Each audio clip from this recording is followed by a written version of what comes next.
Sa panahon ngayon, kung saan halos lahat ay nasa internet pati sa online world, maraming nabibiktima ng pananakot, pambabastos at mga abuso gamit ang teknolohiya. Kaya naman ngayong umaga, pag-uusapan natin ang gender-based online sexual harassment sa ilalim ng Safe Spaces Act o Bawal Bastos Law. Ano po ba ang gender-based online sexual harassment? Ayon sa batas, ito'y tumutukoy sa mga kilos o gawaing gumagamit ng Information and Communications Technology o ICT o online platforms para takutin, iharas o abusuhin ang isang tao. Ilan sa mga halimbawa nito, una, mga pagbabanta, mapapisikal man yan, emosyonal, psychological na pananakot gamit ang internet. Isa rin dito yung unwanted sexual remarks, mga bastos, sexist, misogynistic, homophobic o transphobic na komento online. Kahit din po sa private messages. Ang paglabag din po sa privacy. Ito po yung halimbawa rito, yung cyberstalking o yung paulit-ulit na pagmemensahe. Ano po ba itong cyberstalking? Isa po sa mga pinakamadalas na paraan ng online harassment ay ang cyberstalking. Ito ay paulit-ulit na pangungulit, pagmamanman at paniniktik gamit ang internet o digital platforms.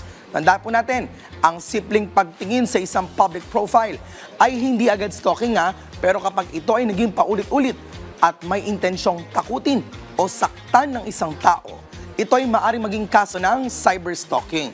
If you're talking about pag-upload o pagpapakalat ng sensitibong content, mga larawan, video o audios na may sexual content ng walang pahintulot, maging yung pagnanakaw ng pagkakakilanlan, o ito yung paggamit ng identity ng isang tao online para sirain ang kanyang reputasyon, maging yung false abuse reports o pagsampa ng pekeng reklamo para lamang patahimikin ang isang biktima. Ano po ang mga maaaring parusa sa mga nangaabuso o gumagawa nito? Ang sino mang mapatunayang lumabag sa batas ay maaaring makulong ng 6 na buwan at 1 araw hanggang 2 taon at 4 na buwan. Bukod dito, maaari rin silang pagmultahin ng 100,000 hanggang 500,000 pesos o parehong kulong at multa, depende sa desisyon ng korte. Paano magreklamo at mag-report?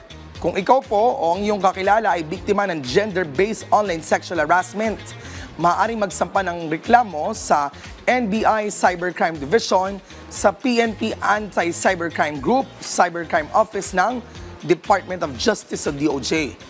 Ito pong ilan sa tips sa pagsagip ng digital evidence. Kung ikaw ay biktima, mahalaga rin syempre ang ebidensya. Narito ang mga dapat gawin. Isulat ang URL o web address ng account ng perpetrator. I-screenshot o i-print ang harassment message o content, pati na ang conversation. I-report agad sa otoridad gamit ang tamang online platforms. Sa digital age, hindi natin dapat ipagsawalang bahala ang online harassment. Labanan natin ito sa pamagitan ng tamang impormasyon, mabilis na aksyon at pagsuporta sa mga biktima. Tandaan, walang lugar ang harassment, online man o sa totoong buhay. Yan po ating napag-usapan dito lang sa G-Terms.